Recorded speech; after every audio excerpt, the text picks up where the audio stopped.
In today's video, I'm going to teach you how to create QR codes using GoHighLevel. By the end, you'll have a clean, scannable QR code that points exactly where you want and looks great on print or digital materials.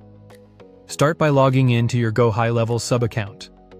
Make sure you're in the correct location or workspace so your QR code is created under the right brand. Once you're in, head to the left-hand menu and open Sites. Inside Sites, look for the QR code section and click it. Before we build one, a quick primer. QR codes are those square barcodes you scan with your phone's camera.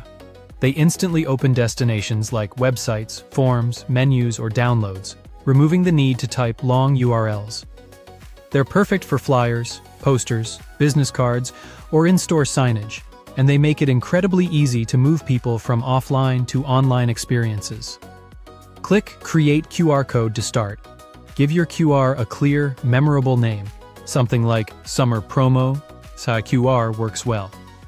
A simple naming convention, such as campaign name/purpose date, keeps things organized when you create multiple codes later. Next, choose the QR type. For this walkthrough, select Website. This sends anyone who scans directly to a web page, landing page, or funnel. Then click Next. Enter the full website URL you want people to visit. Use the complete link, including HTTPS, and double-check for typos. If you're tracking performance, consider adding your preferred tracking parameters before you paste the link so your analytics stay accurate. Click Next to continue. Now customize the design. You can adjust the shape and form of the code, add a logo, and change the page background. While styling is fun, prioritize scan reliability. Keep strong contrast between the code and its background.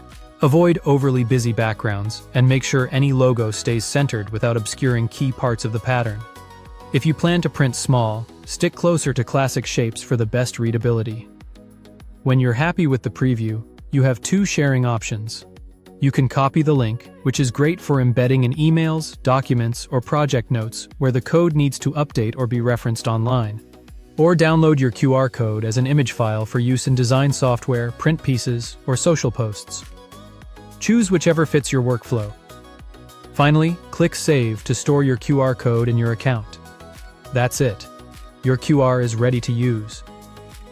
Before distributing, do a quick test scan with a couple of different phones to confirm it opens the right page quickly. If this was helpful, hit like, leave a comment with any questions, and subscribe for more.